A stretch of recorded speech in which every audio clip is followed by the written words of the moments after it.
అడుగుతాడా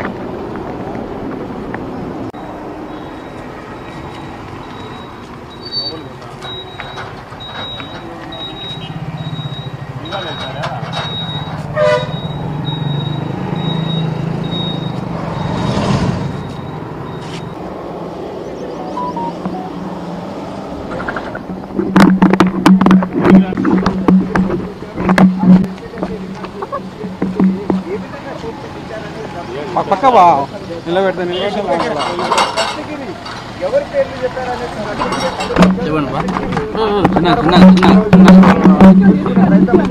చెప్పండి. మొన్న పెట్టిన కేసు జైల్లో జరిగిన విషయాలన్నీ కూడా అంటే నన్ను ఇబ్బంది పెట్టిన ప్రతి ఒక్క అధికారి, అన్యాయంగా కేసులు కట్టి నన్ను జైలుకు పంపించిన ప్రతి ఒక్క అధికారి మీద నేను కంప్లైంట్ ఇవ్వడం జరిగింది. దాని మీద కూడా ప్రభుత్వం మంచి యాక్షన్ తీసుకుంటుంది. ఇలా వైసీపీ ప్రభుత్వంలో ప్రతి ఒక్కరూ గవర్నమెంట్ సంబంధించి డిపార్ట్మెంట్ వారు ప్రతి ఒక్కరు కూడా ఇబ్బందులు పెట్టిన కారణం చాలా ఉంది.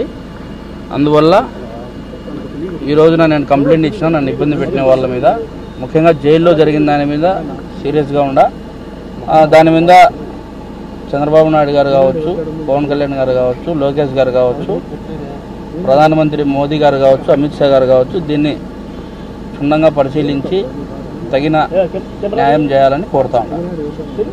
అయితే రేపు మళ్ళీ రమ్మన్నారా మిమ్మల్ని దస్తగిరి? లేదు రమ్మని లేదు, డౌట్ ఉంటే పిలుస్తారు మళ్ళీ. అంటే ఇప్పుడు ఎవరెవరు పేర్లు చెప్పారో ఏమన్నా చెప్పగలుగుతారా? అవన్నీ బయట చెప్పు. అవి ఎట్లా అంటే విచారణ కదా, అంటే గోప్యంగా పెంచాలి. మరి కొంతమంది ఉండే అవకాశం ఏమన్నా ఉందా? చెప్పలేము, అది గోప్యంగా పెట్టాలి కదా, అందుకు. ఓకేనా? అడగడం అంటే అదే ఎట్లా జరిగింది, ఎవరు వచ్చినారు, ఎవరు బెదిరించారు అనేది అడిగినారు, దానికి చెప్పినాము.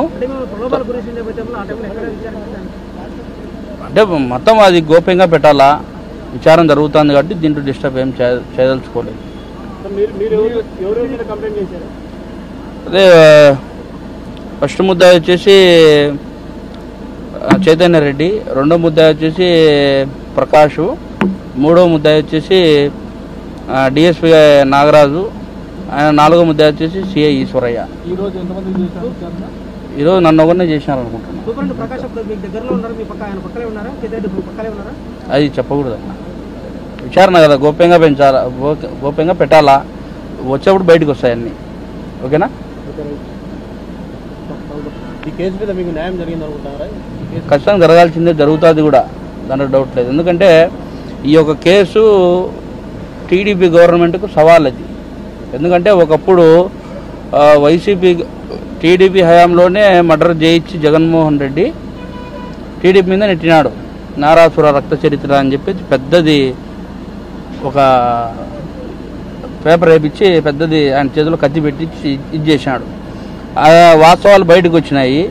ఇంకా 5 ఏళ్ళు వైసీపీ గవర్నమెంట్ ఉన్నప్పుడు జగన్మోహన్ రెడ్డి అనేవాడు తప్పే చేయనప్పుడు, 5 ఏళ్ళు గవర్నమెంట్ వైసీపీ ఉన్నప్పుడు ఎందుకు దానిని బయటికి తీసి వివేకానంద రెడ్డి కేసును విచారించలే, ఎందుకు మా చిన్నాయన కేసును విచారించాలని కోర్టుకు పోలే, ఇవన్నీ కూడా ఉన్నాయి.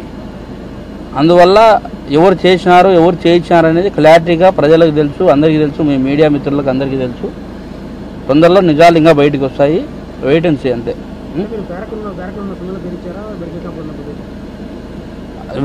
చెప్తామన్నా, తొందరలో బయటకు వస్తాయి, ఏం దాచిపెట్టుకునేది ఏమి ఉండదు.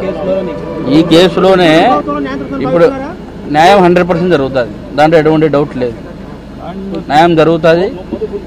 అందరూ టీడీపీకి సంబంధించిన కూటమి ప్రభుత్వానికి సంబంధించిన పెద్దలందరూ కూడా దీని మీద దృష్టి పెట్టినారు. ఇప్పుడు స్టార్ట్ అయింది, ఎండ్ కార్డు పడుతుంది తొందరలో. ఓకేనా?